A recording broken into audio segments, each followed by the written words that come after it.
Breaking news YCP అధికారంలో ఉన్న టైంలో టీడీపీ అధినేత చంద్రబాబు జనసేన అధినేత పవన్ కళ్యాణ్ పై తీవ్ర పదజాలంతో విమర్శలు గుప్పించారు పోసాని కృష్ణమురళి. ప్రస్తుతం పోలీస్ స్టేషన్లో కోర్టుల చుట్టూ తిరుగుతున్నారాయన. ఒక కేసులో అరెస్ట్ అయి రిమాండ్ ముగిసిన వెంటనే మరో కేసులో అరెస్టుకు రంగం సిద్ధమవుతోంది. ఒక కేసులో బయటకు వచ్చే లోగానే అటు నుంచి అటే మరో కేసులో విచారణ పేరుతో పోలీసులు పట్టుకుపోతున్నారు.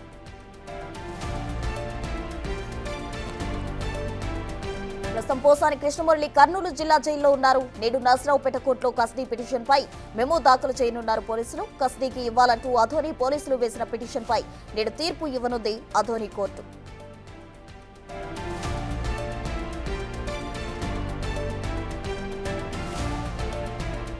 మరోవైపు ఇవాళ పాడేరు కోర్టులో పిటి వారెంట్ దాఖలు చేయనున్నారు పాడేరు పోలీసులు. ఇవాళ సాయంత్రం గానీ రేపు ఉదయం గానీ పోసానిని పాడేరు తీసుకెళ్లే అవకాశం ఉంది. దీంతో పోసానిపై నర్సరావుపేట ఆధోని పోలీస్ స్టేషన్లలో కస్టడీ పిటిషన్లు, పాడేరులో పిటి వారెంట్ నమోదైంది.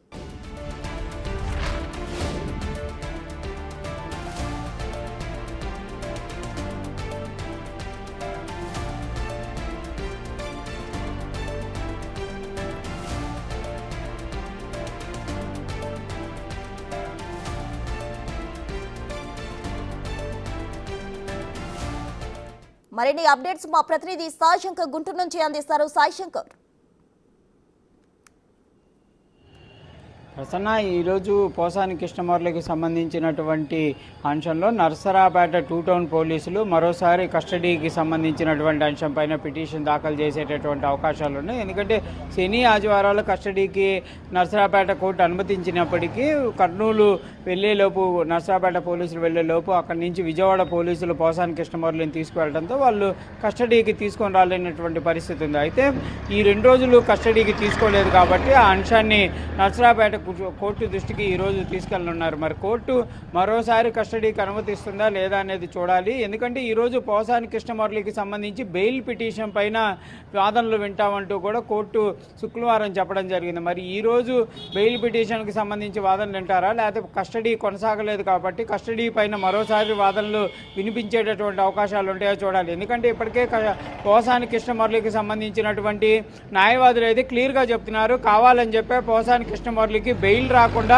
లేట్ చేయడం కోసమే ఈ కస్టడీ పిటిషన్లు వేస్తున్నారనే విధంగా కూడా గతంలో వాదనలు వినిపించారు. ఈరోజు మరింత వాదనలు వినిపిస్తామనే విధంగా న్యాయవాదులు చెప్తున్నారు. ఎందుకంటే ఆల్రెడీ కస్టడీకి అనుమతించాము, అనుమతించినప్పటికీ వాళ్ళు తీసుకోవడం పోలీసులు ఒక చర్యగా భావించాలి అనే విధంగా కూడా కోరతామంటున్నారు. కావాలని చెప్పి పోసాని కృష్ణమురళికి ఇబ్బంది పెట్టేటటువంటి ప్రయత్నం చేస్తున్నారు అనే విధంగా కూడా ఈరోజు వాదనలు వినిపిస్తామనే విధంగా కూడా పోసాని కృష్ణమురళి న్యాయవాదులు వినిపిస్తున్నారు. అయితే ఇటువైపు ప్రభుత్వానికి సంబంధించి కూడా క్లియర్గా అయితే కస్టడీకి తీసుకోవాలి, కస్టడీకి తీసుకుంటేనే అనేక అంశాలను కూడా విచారించాల్సినటువంటి అవకాశం ఉంది. ఇప్పటికే ఛార్జిషీటు దాఖలు చేసినటువంటి నేపథ్యంలో కంపల్సరీగా పోసాని కృష్ణమురళిని మరింత విచారించాల్సినటువంటి పరిస్థితి ఉందనే విధంగా కూడా తమ వాదనలు వినిపిస్తామనే విధంగా కూడా ప్రభుత్వం తరఫు అయితే న్యాయవాదులు కూడా చెప్తున్నారు. కాబట్టి మరి ఎవరి వాదనలు ఏ విధంగా ఉంటాయనేది చూడాలి. అయితే ఇక్కడ ఇంకో మరో అంశం, ఇప్పుడు కనుక ఒకవేళ కస్టడీకి అనుమతించి వాళ్ళు కర్నూలు కోర్టుకు వెళ్ళినా కూడా అక్కడి నుంచి తీసుకొచ్చేటటువంటి పరిస్థితి ఉంటుందా లేదా అనేది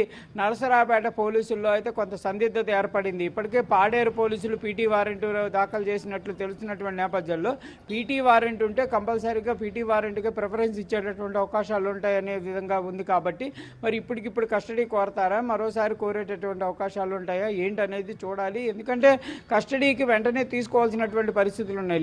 లేట్ చేస్తే బెయిల్ పిటిషన్ని మూవ్ చేసేటటువంటి అవకాశాలు ఉంటాయి. కాబట్టి ఈ సందిగ్ధం అనేది ఏ విధంగా ముందుకు వెళ్ళాలి, న్యాయ సలహాలు కూడా తీసుకున్నట్టు తెలుస్తుంది. ఏదైనప్పటికీ కూడా ఈ 2-3 రోజుల్లో కంపల్సరీగా పోసాని కృష్ణమురళిని నర్సరావుపేట తీసుకొని వచ్చి కస్టడీలో విచారణ చేయాలనే విధంగా మాత్రం నర్సరావుపేట పోలీసులు భావిస్తున్నట్లు కనిపిస్తుంది. ప్రసన్న.